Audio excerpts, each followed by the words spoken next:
Hello दोस्तों, कैसे हो आप सभी। स्वागत है आपका हमारे यूट्यूब चैनल में। दोस्तों, अभी तक आपने हमारे चैनल को सब्सक्राइब नहीं किया तो प्लीज़ सब्सक्राइब कर ले दोस्तों। आपका एक सब्सक्राइब हमारे लिए बहुत ही महत्वपूर्ण होता है। और अगर आप मुझसे बात करना चाहते हैं तो मैंने टेलीग्राम का लिंक नीचे डिस्क्रिप्शन में दे दिया है। वहाँ जाकर आप मुझसे बात कर सकते हैं और टेलीग्राम को ज़रूर ज्वाइन कर लीजिएगा। धन्यवाद दोस्तों। दोस्तों, मुझे पता नहीं था कि मेरे भाई के साथ वह सब करने का मौका मिलेगा। मेरा नाम प्रियंका है, मेरी उम्र 19 साल है और मैं इस समय कॉलेज के फर्स्ट ईयर में पढ़ रही हूँ। मेरा पसंदीदा विषय केमिस्ट्री है।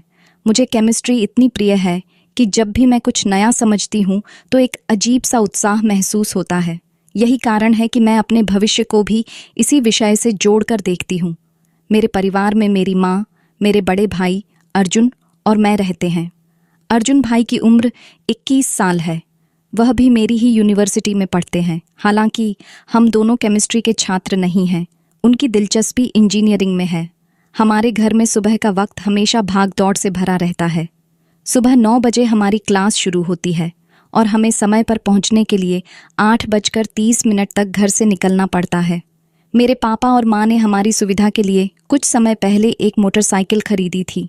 अर्जुन भाई इसे चलाते हैं और मैं उनके पीछे बैठकर यूनिवर्सिटी जाती हूँ। अर्जुन भाई मेरे सगे भाई नहीं हैं। यह बात शायद पहली बार सुनने में थोड़ी अजीब लग सकती है, लेकिन यह सच है। मेरे पिता के गुजर जाने के बाद मेरी माँ ने दूसरी शादी की। उनकी दूसरी शादी अर्जुन भाई के पिता से हुई थी। इस शादी के बाद हमारे परिवार में बहुत कुछ बदल गया, लेकिन मुझे कभी ऐसा महसूस नहीं हुआ कि मैं अर्जुन भाई की सौतेली बहन हूँ। दोस्तों, मैं नहीं जानती थी कि मुझे अपने सौतेले भाई के साथ वह सब करने का मौका मिलेगा। सुबह 8 बजे मम्मी पापा ऑफिस के लिए निकल जाते हैं। उनके जाते ही घर में सिर्फ मैं और मेरा भाई अर्जुन रह जाते हैं। हमारा रिश्ता एक अनोखा सा है। भले ही वह मेरे सौतेले भाई हैं, लेकिन उन्होंने मुझे कभी ऐसा महसूस नहीं होने दिया। हम दोनों एक ही यूनिवर्सिटी में पढ़ते हैं और यही हमारी दिनचर्या को और भी खास बनाता है। हमारे घर में एक ही कॉमन बाथरूम है। ऐसे में सुबह का वक्त थोड़ा व्यवस्थित रखना पड़ता है। आमतौर पर मैं पहले नहाती हूँ और तैयार होती हूँ, क्योंकि लड़कियों को तैयार होने में थोड़ा अधिक समय लग सकता है। जब मैं तैयार हो जाती हूँ तब अर्जुन भाई बाथरूम में जाते हैं। हर सुबह यह क्रम बिना किसी रुकावट के चलता है। तैयार होकर हम दोनों एक साथ यूनिवर्सिटी जाते हैं। चूंकि मम्मी और पापा ऑफिस चले जाते हैं, इसलिए घर पर ताला लगाने की जिम्मेदारी हमारी होती है। घर के मुख्य गेट की चाबी हम दोनों के पास रहती है। हमारी यूनिवर्सिटी का सफ़र हर दिन नई उम्मीदों और सपनों से भरा होता है। क्लास सुबह 9 बजे शुरू होती है और दोपहर 2:30 बजे तक ख़त्म हो जाती है। दिन भर की पढ़ाई के बाद जब हम घर लौटते हैं तो शाम के करीब 3 बज रहे होते हैं। घर पहुंचकर ताला खोलते ही हम दोनों अपने अपने काम में लग जाते हैं। अर्जुन भाई कभी किताबों में खो जाते हैं तो मैं केमिस्ट्री के नोट्स लिखने लगती हूँ। शाम को करीब 5 बजे पापा और मम्मी घर लौट आते हैं। हम सभी एक साथ बैठकर चाय पीते हैं और दिन भर के अनुभव साझा करते हैं। मेरी जिंदगी ऐसी ही शांत और व्यवस्थित चल रही थी, लेकिन एक घटना ने मेरी जिंदगी पूरी तरह से बदल दी। अब इसे एक्सीडेंटल समझ लो या जानबूझकर, हर दिन की तरह वह सुबह भी सामान्य लग रही थी। हमारा परिवार, पापा, मम्मी, भाई अर्जुन और मैं हमेशा की तरह साथ बैठकर नाश्ता कर रहा था। ये समय मेरे लिए ख़ास होता है, क्योंकि व्यस्त दिन की शुरुआत परिवार के साथ मिलकर करने का आनंद अलग ही होता है। पापा और मम्मी अपनी सरकारी नौकरी के लिए तैयार हो रहे थे। सुबह 8 बजे उनका ऑफिस शुरू होता था, इसलिए नाश्ते के बाद वे जल्दी ही घर से निकल गए। उनके जाते ही घर पर केवल मैं और अर्जुन भाई रह गए। हम दोनों की दिनचर्या भी व्यवस्थित थी। मुझे तैयार होकर यूनिवर्सिटी जाना था और भाई को भी। जैसा कि हर दिन होता था, मैं पहले नहाने के लिए बाथरूम गई। बाथरूम में जाते ही मैंने दरवाज़ा अंदर से बंद कर लिया। इस आदत से मुझे सुरक्षा और आराम महसूस होता था। उस दिन भी सब कुछ सामान्य ही था। मैंने अपने कपड़े उतार कर साइड में रख दिए और शावर चालू किया। पानी की ठंडी बूंदें जब शरीर से टकराईं तो लगा जैसे सारा तनाव बह गया हो। लेकिन तभी मैंने बाथरूम के दरवाजे के नीचे से एक परछाई देखी। परछाई को देखकर मेरा मन थोड़ा विचलित हुआ। मैंने सोचा कि शायद यह मेरा भ्रम है। कभी कभी रोशनी की वजह से ऐसा लगता है और मैं अक्सर खुद को समझा देती हूँ कि ऐसा कुछ नहीं है, लेकिन इस बार वह परछाई स्थिर नहीं थी। ऐसा लगा जैसे कोई दरवाजे के बाहर खड़ा है और हरकत कर रहा है। मेरे दिल की धड़कन तेज हो गई। मैंने खुद को शांत रखने की कोशिश की। शायद यह मेरा वहम हो।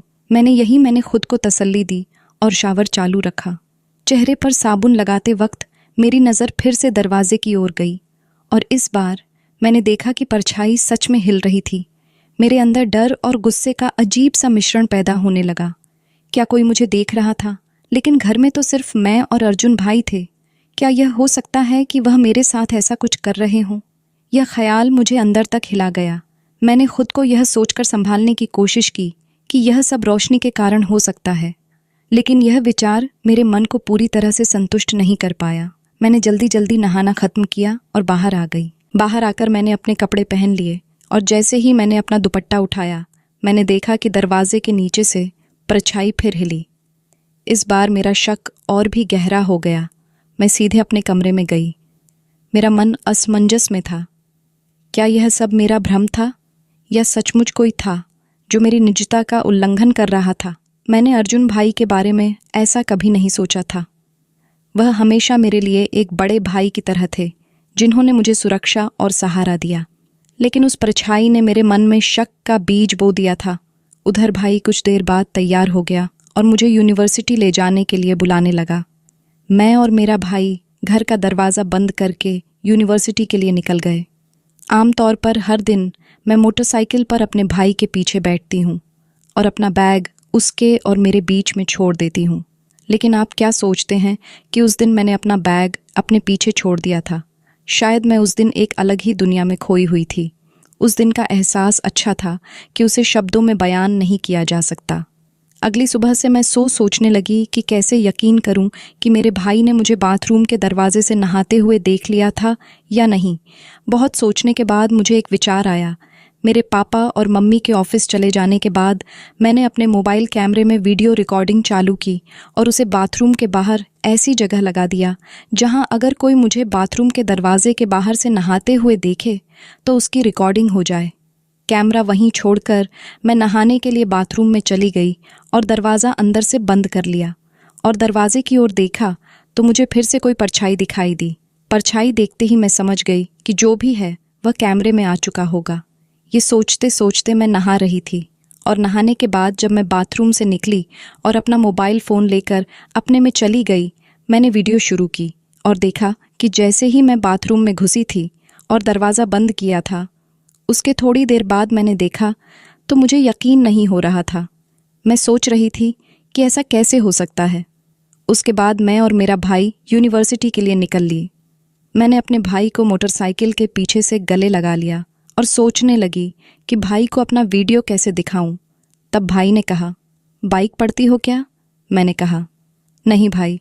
भाई बोला, तो फिर तुमने मुझे इतनी ज़ोर से क्यों पकड़ रखा है? तब मैंने अपने भाई से कहा, पता नहीं क्यों भाई, आज मुझे डर लग रहा है। पूरा दिन पढ़ाई करने के बाद मैं दोपहर को घर लौटी। मेरा दिमाग पूरा दिन इधर उधर भटकता रहा। मुझे समझ नहीं आ रहा था कि मैं अपने भाई को उस वीडियो को कैसे दिखाऊं। रात के करीब 10 बजे थे। मैं बिस्तर पर लेटी हुई थी और करवटें बदल रही थीं। नींद मेरी आंखों से कोसों दूर थी। मन में एक अजीब सी बेचैनी थी, कुछ ऐसा जो मुझे अंदर से खाए जा रहा था। मैंने अपने फ़ोन को हाथ में लिया और वह वीडियो फिर से खोल लिया जिसे मैंने कुछ समय पहले रिकॉर्ड किया था। वीडियो में मेरी सारी भावनाएं छुपी हुई थीं। एक प्रकार से यह मेरी आत्मा का हिस्सा बन चुका था। दिल में बहुत हिम्मत करके मैंने वह वीडियो अपने भाई अर्जुन के मोबाइल पर भेज दिया। इस कदम ने मुझे भीतर से थोड़ा हल्का महसूस कराया, लेकिन साथ ही डर भी था। क्या उसने इसे देखा होगा? क्या उसकी प्रतिक्रिया क्या होगी? मैं बार बार फ़ोन की स्क्रीन पर नज़र दौड़ाती रही, हर बार चेक करती कि वीडियो कब देखा जाएगा। लेकिन लगभग 15 मिनट बीत गए, फिर भी वीडियो नहीं देखा गया। अब सवाल यह था कि क्या अर्जुन सो गया था या फिर वह वीडियो जानबूझकर नहीं देख रहा था। समय जैसे थम गया था। मुझे इंतज़ार करते करते 1 घंटा बीत गया, लेकिन फिर भी वीडियो का देखा जाना कोई संकेत नहीं दे रहा था। मेरी बेचैनी बढ़ने लगी। रात का समय था और सब सो रहे थे, फिर भी मुझे वह वीडियो और अर्जुन के जवाब का इंतज़ार था। अगले दिन सुबह संडे था। रविवार के दिन सब घर पर होते थे, मम्मी, पापा, अर्जुन और मैं। हम सभी ने एक साथ नाश्ता किया, लेकिन मैंने अर्जुन के चेहरे पर कुछ भी ऐसा नहीं देखा जिससे यह लगता कि वह वीडियो के बारे में सोच रहा था या उस पर प्रतिक्रिया दे रहा था। मुझे महसूस हुआ कि वह वीडियो शायद अभी तक नहीं देखा गया था। सुबह के करीब 10 बजे मैं अपने कमरे में अकेले बैठी थी। अचानक मेरा फ़ोन बजा और मैंने देखा कि अर्जुन का मैसेज आया था। जैसे ही मैंने मैसेज खोला, मेरी धड़कन तेज़ हो गई। उसमें लिखा था, तुमने जो वीडियो भेजा मैंने देखा। मुझे पहले तो विश्वास ही नहीं हुआ। मैंने कुछ देर इंतज़ार किया, लेकिन उस मैसेज के बाद कुछ और नहीं आया। क्या यह बस एक सामान्य प्रतिक्रिया थी या कुछ और था? दोपहर तक मैंने इंतज़ार किया, लेकिन कोई जवाब नहीं मिला। मैं समझ नहीं पा रही थी कि अर्जुन का व्यवहार कैसे बदल गया था। दोपहर को हम सभी ने खाना साथ में खाया, लेकिन अर्जुन बेहद चुपचाप था। उसने बिना कुछ कहे अपना खाना ख़त्म किया और फिर अपने कमरे में चला गया। मुझे समझ में आ गया कि वह कुछ कहने से बच रहा था। मैंने धीरे धीरे पापा और मम्मी को कहा, भाई, मैं थोड़ी देर बाद तुम्हारे कमरे में आकर कुछ समझाना चाहती हूँ। अर्जुन ने बिना कुछ बोले अपना खाना ख़त्म किया और कमरे में चला गया। सबका खाना ख़त्म होने के बाद मैंने पापा और मम्मी के साथ मेज़ साफ़ की और फिर सीधे अर्जुन के कमरे में चली गई। जब मैं उसके कमरे में गई तो मैंने देखा कि वह खिड़की के पास खड़ा था, जैसे वह कुछ सोचने की कोशिश कर रहा हो। मैंने धीरे से दरवाज़ा बंद किया और उसके पास पहुंची। भाई, मैंने कहा, तुमने जो वीडियो भेजा था, क्या तुमने उसे देखा? उसने मुझे देखा और उसकी आंखों में आंसू थे। वह चुप था, जैसे कुछ कहना चाहता हो लेकिन कह ना पा रहा हो। उसकी आवाज़ में एक खामोशी थी जो उसके दिल के भीतर की असमंजस को दर्शा रही थी। सॉरी, उसने धीरे से कहा। मुझे यह देखकर बेहद दुख हुआ, लेकिन मैंने उसे गले लगा लिया। भाई, मैंने धीरे से कहा, इस उम्र में ऐसी गलतियां हो जाती हैं। कोई बात नहीं, वैसे भी हम सगे भाई बहन तो नहीं हैं। मेरी बातों को सुनकर उसने मुझे हैरान होकर देखा और कहने लगा, लेकिन है तो भाई बहन ही ना। हमें यह नहीं भूलना चाहिए, हम दोनों को अपनी मर्यादा में रहना चाहिए। फिर मैंने उन्हें चिढ़ाते हुए कहा, ओहो, अब बड़ी मर्यादा याद आ रही है। तब याद नहीं आया जब मुझे नहाते हुए देख रहे थे, तब कहाँ गई थी आपकी मर्यादा? फिर मैंने कहा, इसकी चिंता मत करो भाई, आप हमेशा मेरे बड़े भाई ही रहोगे और मैं हमेशा आपकी प्यारी छोटी बहन रहूंगी। फिर मैंने एक आंख दबाते हुए अपने भाई से कहा, भाई, एक बार ट्राई करने में कुछ नहीं जाता। मैं कल शाम को आपका इंतज़ार करूंगी। ये बात मैंने मुस्कुराते हुए अपने भाई से कही थी। इतना कहकर मैं उसके कमरे से बाहर आ गई और वह मुझे हैरानी से देखता रह गया। उस रात खाना खाने बैठे मेरे पापा और मम्मी के सामने मेरे भाई ने कहा, कल यूनिवर्सिटी में किसी तरह के खेल का कोई आयोजन हो रहा है, इसलिए मैं कल यूनिवर्सिटी नहीं जाऊंगा। तब मेरी माँ ने कहा, फिर तो प्रियंका को भी नहीं जाने की ज़रूरत। पापा ने कहा, अर्जुन, क्या तुम्हें किसी तरह के खेल में कोई दिलचस्पी नहीं है? अर्जुन भैया ने कहा, जी पापा, मुझे बैट बॉल में रुचि है, लेकिन वहाँ बैट बॉल का आयोजन नहीं हो रहा। इसी तरह के कुछ प्लेयर्स हैं जो छोटे छोटे स्कूल से आकर वहाँ यूनिवर्सिटी में अपनी प्रैक्टिस के लिए आए हैं। फिर पापा बोले, तो ठीक है, फिर कल तुम दोनों ही घर पर रहना। मैंने अर्जुन भाई की तरफ देखा और हल्की सी मुस्कान दी। अगले दिन मेरे पापा और माँ ऑफिस के जाने के बाद मैं अर्जुन भाई के कमरे में गई और उसे बिस्तर पर लेटा हुआ पाया। मैंने कहा, भाई, तुमने आज क्लास में जाने के बजाय सारा दिन घर पर ही रहने का प्लान क्यों बनाया? सारा दिन मेरे साथ क्या करोगे? क्या तुम कोई प्लान बना रहे हो? तब अर्जुन भाई ने कहा, कल तुमने कहा था ना कि एक बार ट्राई करने में कुछ नहीं जाता, भूल गई क्या? इसीलिए मैं घर पर रहना चाहता था। तब मैंने हंसते हुए अपने भाई से कहा, वाह भाई, आप तो बड़े स्मार्ट निकले।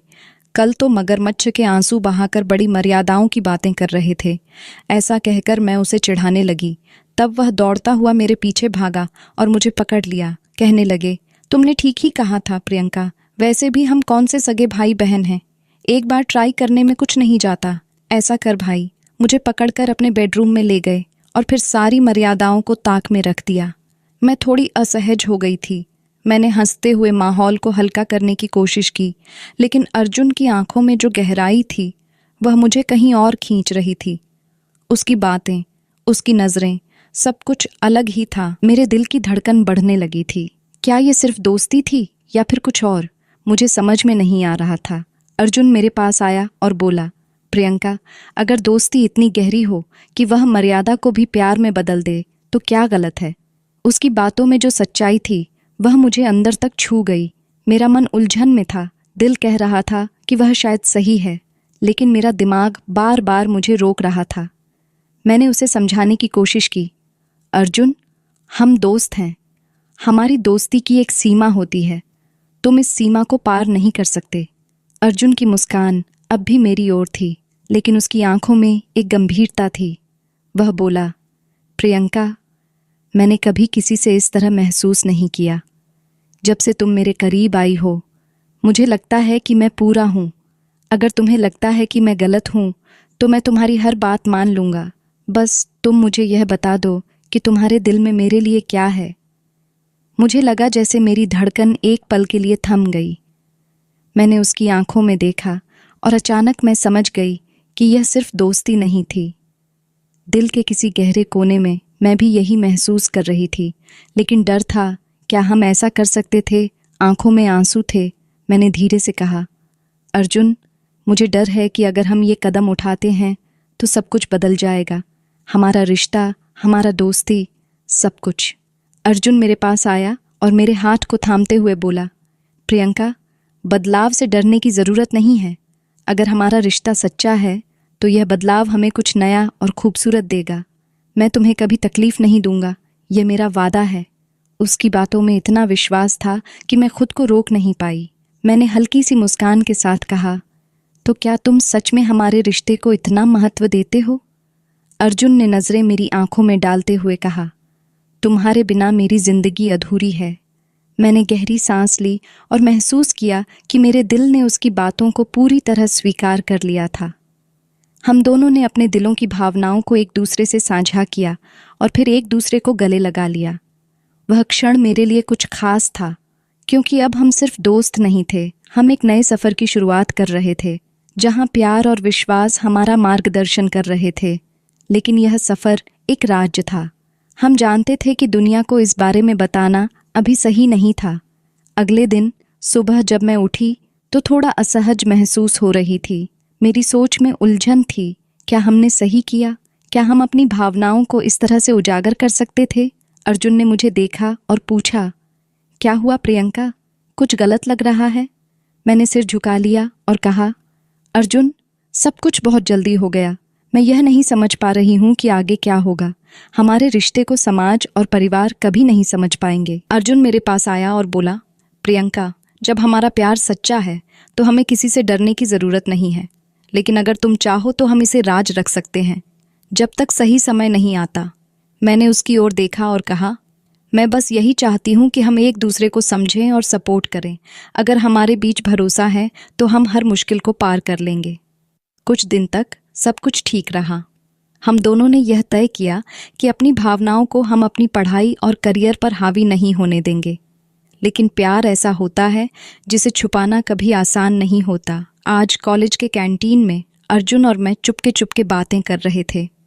हमारे बीच कुछ खास था जिसे हम शब्दों से नहीं कह सकते थे, लेकिन यह बात हमारी आंखों में साफ झलक रही थी। तभी हमारी क्लासमेट रीमा ने हमें देख लिया। उसका सवाल थोड़ा हल्के अंदाज में था, लेकिन वह जो सवाल कर रही थी वह मेरे दिल को थोड़ा हिला रहा था। अरे, क्या चल रहा है तुम दोनों के बीच?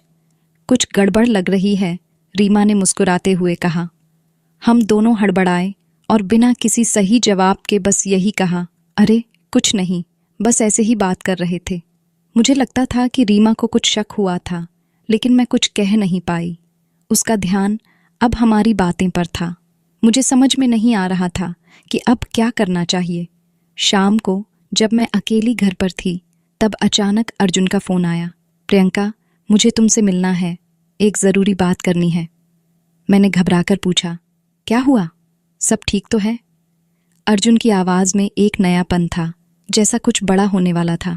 उसने कहा, बस तुम छत पर आ जाओ। कुछ अजीब सा था, लेकिन फिर भी मैंने छत पर जाने का निर्णय लिया। वहाँ पहुँचते ही अर्जुन मुझे देखता हुआ खड़ा था और उसके हाथ में गुलाब का फूल था। मैंने घबराते हुए उसकी ओर देखा।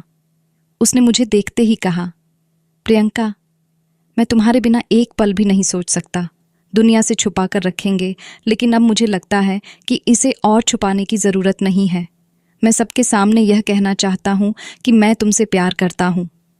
मैं चुप हो गई। क्या वह सच में यह कह रहा था? मेरे दिल में एक तूफान मच गया था। उसकी बातें इतनी ईमानदार और सच्ची थीं कि मुझे यह समझने में वक्त लगा।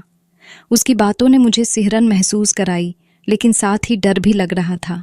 मैंने धीरे से कहा, अर्जुन, क्या तुम जानते हो कि इसका मतलब क्या होगा? परिवार, दोस्त, समाज, सब हमें सवालों के घेरे में लाएंगे। वह मुझे गहरी नज़रों से देखता हुआ बोला, मुझे कोई फ़र्क नहीं पड़ता प्रियंका, मुझे बस तुम्हारा साथ चाहिए। अगर तुम मेरे साथ हो तो मैं हर चुनौती का सामना कर सकता हूँ। उसकी आंखों में विश्वास और प्यार की गहराई थी जिसे मैं महसूस कर रही थी। मेरे अंदर का डर थोड़ी देर के लिए ढीला पड़ा। मेरी आंखों में आंसू थे और मैंने बिना कुछ कहे उसकी ओर बढ़ते हुए गुलाब को लिया। धीरे से कहा, अगर तुम्हारा प्यार इतना मजबूत है तो मैं भी हर चुनौती का सामना करने के लिए तैयार हूँ, लेकिन हमें समझदारी से आगे बढ़ना होगा। हम दोनों ने एक दूसरे को गले लगा लिया। उस पल में मुझे यह महसूस हुआ कि हमारा रिश्ता अब सिर्फ दोस्ती नहीं था, यह एक ऐसा जज्बा था जो हमारी जिंदगी को नया मोड़ दे सकता था। अब हम सिर्फ अपने रिश्ते के बारे में सोचते थे, किसी और की परवाह नहीं थी। हम जानते थे कि हमें इसे दुनिया से छुपाना पड़ेगा, लेकिन हमारी भावनाएं अब सच थीं। वह दिन एक नए सफ़र की शुरुआत था। हमारे बीच प्यार था, विश्वास था और एक दूसरे का साथ था। हम दोनों ने ठान लिया था कि हम इसे सबके सामने कब लाएंगे, लेकिन फ़िलहाल हम सिर्फ अपने रिश्ते में विश्वास करना चाहते थे। एक दिन जब हम दोनों कॉलेज के पास एक कैफ़े में बैठे थे तो मैंने अर्जुन से पूछा, क्या तुम सच में समझते हो कि हमारा रिश्ता मजबूत रहेगा? क्या तुमने कभी इसके बारे में सोचा है कि अगर हमारे रिश्ते का असर हमारे परिवार और दोस्तों पर पड़े तो? अर्जुन ने मुस्कुराते हुए मेरी ओर देखा और कहा, प्रियंका, प्यार किसी भी कठिनाई से बड़ा होता है। अगर हम एक दूसरे के साथ हैं तो हमें किसी भी परिस्थिति का सामना करने के लिए तैयार रहना चाहिए। मैं जानता हूँ कि हम दोनों को कई चुनौतियों का सामना करना पड़ेगा, लेकिन मैं तुम्हारे साथ हूँ और यही मुझे ताकत देता है। उस दिन मुझे महसूस हुआ कि हमारा रिश्ता सिर्फ एक युवा जोड़े का प्यार नहीं था, बल्कि यह एक साझेदारी थी। हम दोनों ने तय किया कि हम अपने रिश्ते को समय देंगे ताकि हम इसे अच्छे से समझ सकें। हम दोनों के लिए यह महत्वपूर्ण था कि हम अपने रिश्ते को केवल भावनाओं से नहीं, बल्कि जिम्मेदारी और समझ से भी निभाएं। कॉलेज के दौरान हम दोनों ने बहुत कुछ सीखा। एक दूसरे के साथ बिताए समय ने हमें न केवल प्यार, बल्कि विश्वास, सम्मान और समझदारी के मूल्य भी सिखाए। हमारी दोस्ती और प्यार अब एक दूसरे के समर्थन और प्रोत्साहन में बदल चुका था। हम जानते थे कि दुनिया चाहे जैसे भी देखे, हम दोनों के बीच की यह रिश्ता सबसे खास था और यही हमारे लिए सबसे महत्वपूर्ण था। हम दोनों ने एक दूसरे के साथ मिलकर यह शिक्षा प्राप्त की कि प्यार केवल शब्दों में नहीं होता, बल्कि यह समझ, सम्मान और भरोसे में होता है। यही वह ताकत थी जिसने हमें इस रिश्ते को निभाने की प्रेरणा दी। तो दोस्तों, आपको यह कहानी कैसी लगी कमेंट करके ज़रूर बताएं। मिलते हैं अगली कहानी में। तब तक अपना ख्याल रखें। धन्यवाद।